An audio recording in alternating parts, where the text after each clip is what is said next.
One more beautiful frock అండి. ఇది వచ్చేసి మనకి కంప్లీట్గా కూడా లాంగ్ లెంత్లో తీసుకున్నారనమాట.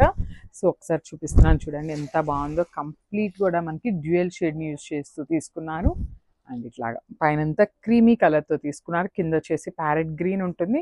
మిడిల్ అంతా కూడా ఫాయిల్ ప్రింట్ స్టైల్లో తీసుకొని మనకి బంచెస్ అయితే హైలైట్ చేశారనమాట. బ్యూటిఫుల్ ఫ్రాక్, చాలా చాలా బాగుందండి. బాడీ వచ్చేసి మనకి ఇట్లాగా క్రీమ్ కలర్ మీద రియల్ మిరర్స్తో ఆల్ ఓవర్ యోక్ పార్ట్ వచ్చేసి చాలా హెవీ ఎంబ్రాయిడరీ ఉంటుంది. So this the beautiful hands. So హ్యాండ్స్కి కూడా చూడొచ్చు అనమాట. మనకి చాలా నీట్గా ఎంబ్రాయిడరీ అయితే చేశారు. అండ్ హ్యాండ్స్ అంతా కూడా మనకి చెమ్కి వర్క్ అయితే ఇచ్చారనమాట. సో ఇది వచ్చేసి సింగిల్ పీస్ అండి. So this the complete look of the frock అనమాట. సో ఎం నుండి XXL వరకు అయితే సైజెస్ రెడీ టు డిస్పాచ్ ఉన్నాయి. గ్రాబ్స్.